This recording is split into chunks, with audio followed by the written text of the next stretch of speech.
Bonjour à toi. En ce dimanche, je vais te présenter ce que j'ai réalisé cette semaine donc pour préparer la mise en place de la maison en bois. Donc j'ai déjà fait l'implantation de la plateforme de 16 mètres carrés, de 4 mètres par 4 mètres, où je vais te montrer également, t'expliquer comment j'ai pu faire donc pour tracer des perpendiculaires. Donc ça c'est un principe de mesure de charpentier. Et également te montrer les poteaux que j'ai réalisés pour faire les fondations et donc de quelle manière j'ai pu durcir ces poteaux par une très vieille technique qui est de brûler tout simplement en fait le bois. Donc tu vas voir tout ça dans cette vidéo. Bon visionnage.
Donc là je viens de mettre les 4 mètres de façade pour la plateforme et maintenant l'idée c'est que je vais utiliser ce qu'on appelle l'équerre du charpentier, c'est-à-dire que ça se fait par des mesures.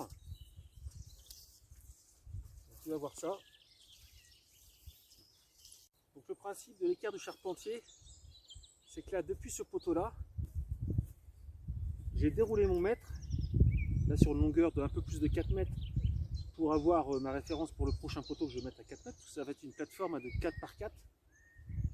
De ce côté-là, donc j'avais tracé au départ 4 mètres de long également jusqu'au prochain poteau. Et après, pour savoir si je vais être d'équerre de ce poteau-là à celui-là et de celui-là au prochain, on utilise le principe de ce qu'on appelle le 3-4-5. C'est-à-dire que là, que je me pose bien, là je vais avoir donc 3 mètres de long, 4 mètres de long qui ont déjà été posés entre mes deux piquets. Et ces 4 mètres là, donc il y a les 3 mètres qui rejoignent là. Et dans l'autre sens, en diagonale, je dois avoir 5 mètres. Et quand les 3 mètres et les 5 mètres se rejoignent, ben ça signifie que sur cette ligne-là, je suis perpendiculaire à ma première ligne que j'ai tracée de base. Donc là, je vais pouvoir planter avec un petit piquet, parce que je n'ai pas besoin d'un grand. Je vais prendre celui-là. Je vais pouvoir planter. Je suis donc à 3 mètres à la jonction des 3 mètres dans ce sens-là et des 5 mètres là. Et là, à 4 mètres, je vais pouvoir planter mon piquet. Ce qui me permet de savoir que je suis d'équerre par rapport à l'autre piquet.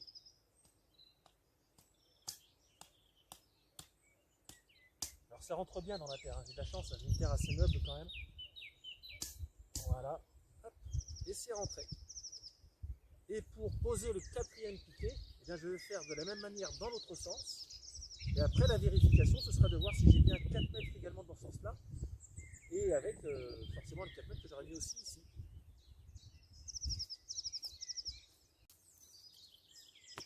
J'ai donc tiré les 4 mètres dans ce sens-là. Au final, j'ai pas repris ici pour tirer 5 mètres au niveau des 3 mètres sur cette ligne-là. Je me suis dit que finalement, j'allais faire 4 mètres là, 4 mètres là. Et logiquement, le point de jonction correspond à l'équerrage également de la plateforme future. Donc là, je veux également mettre un piquet. Ça me permet de ne pas perdre le point.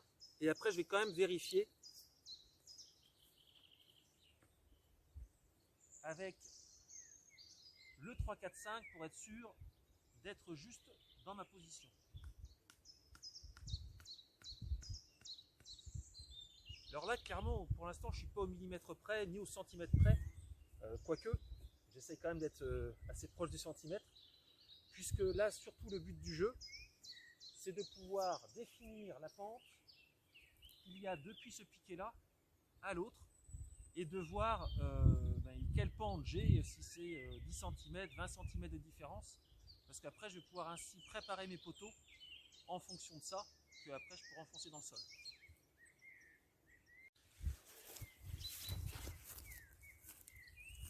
J'ai finalement quand même vérifié, j'ai tracé donc en déroulant le mètre mes 5 mètres à ce niveau-là, sur cette ligne-là où je me suis arrêté à 3 mètres. Et donc j'ai bien mes 3 mètres dans ce sens-là, mes 4 mètres là et mes 5 mètres là, qui correspondent bien à la continuité de cette ligne-là. Donc là je sais que voilà, mes 4 piquets sont posés parfaitement d'équerre. On peut considérer que là j'ai un carré.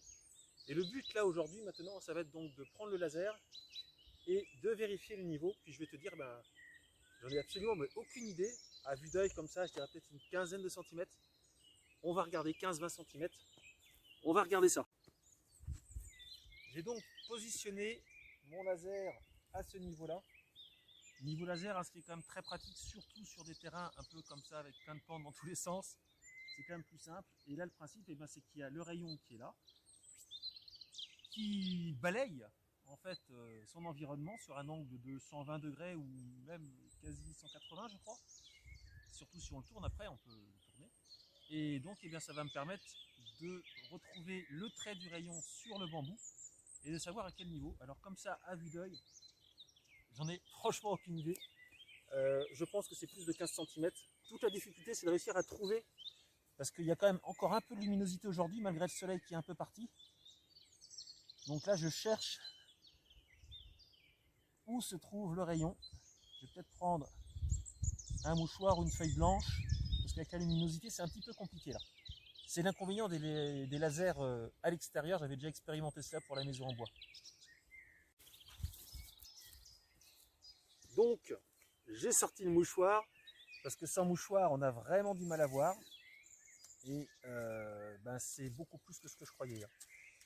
Alors là, je tire, voilà, 1 mètre pour être tranquille. Je retrouve la trace et je vais mesurer.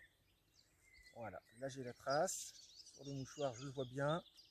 Donc depuis la base du terrain à ce niveau-là, j'ai une différence de niveau de, tiens-toi bien, 64 cm. Ça fait une bonne pente déjà. Donc voilà, j'ai 64 cm de différence entre mon point bas de là-bas. Donc 64 moins, on va quand même être précis.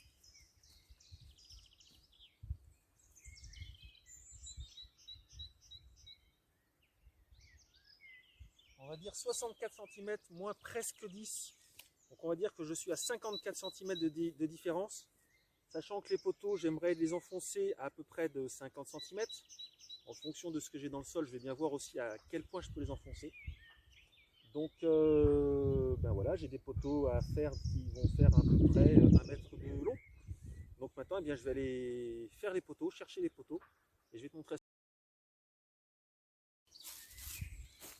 Donc pour les poteaux, il va m'en falloir 4, il va m'en falloir 2 pour la partie basse, donc à peu près, je vais compter 1 mètre, hein. Et après si je devais les recouper, je les recouperais sur place directement. Donc 1 mètre pour les 2 premiers poteaux bas, et puis 2 autres poteaux plus courts qui vont, je vais faire à peu près 40-50 cm, qui eux seront sur les deux, sur la partie haute, donc puisque je vais quand même mettre des poteaux à ce niveau là aussi. Donc là c'est pareil, je ne suis pas du tout au millimètre. Donc je prends 1 mètre. Et alors ces poteaux, ils vont être en chêne. Là c'est un chêne qui était tombé il y a de ça 1 an, que j'avais commencé à écorcer, qui a bien séché, qui a passé un été, un hiver, donc voilà, il est déjà plutôt bien sec. Et donc je vais couper ce chêne là.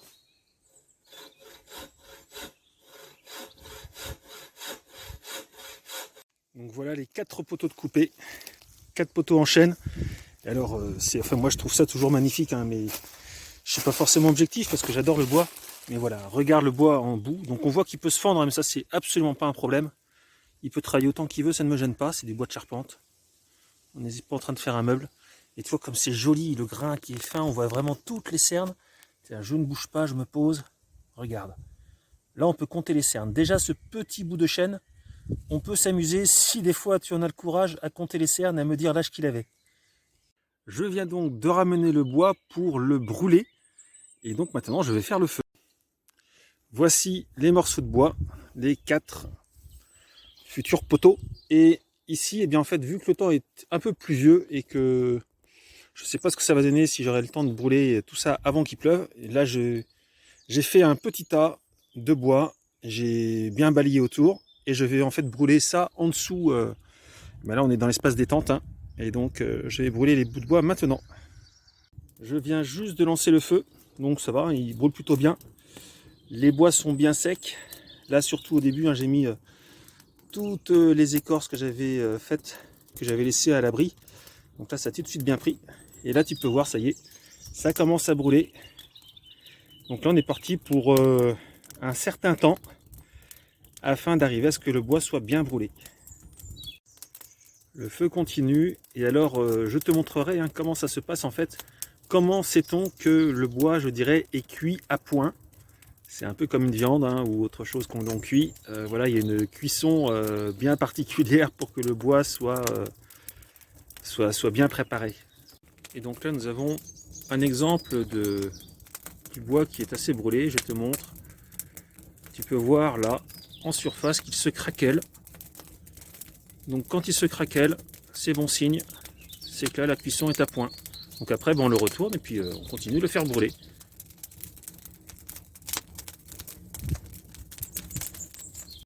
Tu peux voir que là, le bois commence à bien carboniser. Donc je le surveille bien, je fais attention. Et d'ici, je pense, 10-15 minutes, peut-être 20 minutes maximum, et ce sera bon. Je fais attention aussi à ce que les bouts, les extrémités des bois soient brûlés, puisqu'ils sont aussi au contact, hein, forcément, avec la terre.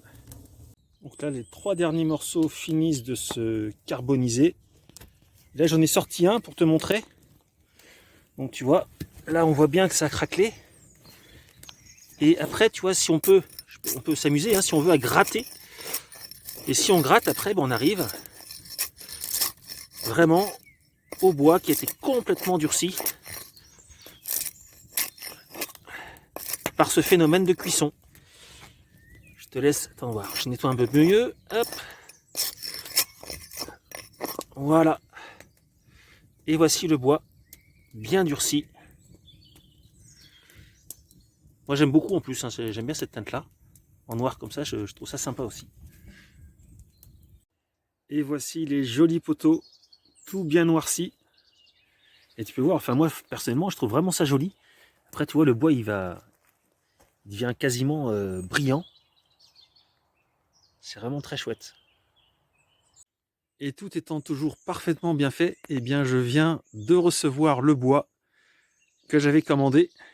Donc là voilà, il est livré. Je vais en rentrer une grande partie à l'intérieur, hein, dans ma grange stock, afin de le protéger vu que les pluies vont arriver. Puis le reste, eh bien tu vois là j'ai préparé une bâche. Je vais le bâcher pour les grandes longueurs que je ne pourrai pas rentrer. Donc c'est vraiment super. Maintenant, il n'y a plus qu'à tailler tout ça pour préparer le montage. Voilà pour cette vidéo du dimanche.